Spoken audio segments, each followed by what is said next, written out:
Election commission Pakistan کے موجودہ اعداد و شمار کے مطابق پاکستان میں 12 کروڑ سے زائد رجسٹرڈ ووٹرز ہیں، جن میں خواتین کی تعداد تقریباً 6 کروڑ اور مردوں کی تعداد تقریباً 7 کروڑ ہے۔ لیکن پاکستان میں خواتین ووٹرز کے بارے میں عام تاثر یہ ہے کہ ان کے ووٹ کا فیصلہ ان کے گھر کے مرد کرتے ہیں۔ تاہم پاکستان میں ایسا کوئی ڈیٹا بیس موجود نہیں جو یہ بات ثابت کر سکے کہ خواتین اپنے ووٹ کا فیصلہ کس کی مرضی سے کرتی ہیں۔ میں نے اپنے مرضی پہ کسی کو ووٹ نہیں دیا، میرے سسر جی جیسے کہتے ہیں ہم ویسے ہی کرتے ہیں۔ میرے ہسبینڈ کی رائے کے مطابق میں ووٹ کاسٹ کرتی ہوں۔ مطلب اتنی سیاست کے بارے میں تو نالج نہیں ہے کہ رہنما کیسے کام کرتے ہیں، کیا ان کا ہے پروسیجر، بٹ جیسے وہ بولتے پھر میں ویسے کر دیتی ہوں۔ بہو جڑیاں ہوندیاں نے اپنے آدمیاں دے پیچھے چلدیاں نے، وہ اپنی مرضی نال او پواندے نے ووٹ۔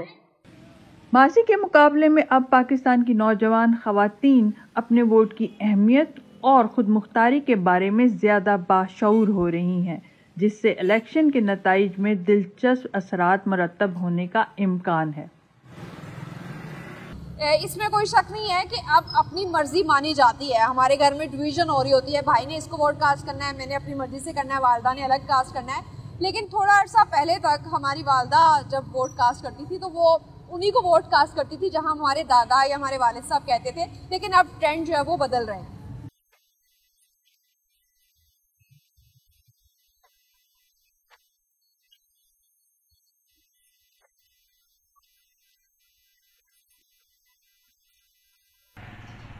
خواتین کے ووٹ ڈالنے کے حق کے بارے میں مرد حضرات کا کہنا ہے کہ پہلے ایسا ضرور ہوتا تھا کہ خواتین گھر کے مردوں کے کہنے پر ووٹ ڈالتی تھیں، مگر اب وقت کے ساتھ ساتھ اس رجحان میں کافی کمی آ چکی ہے۔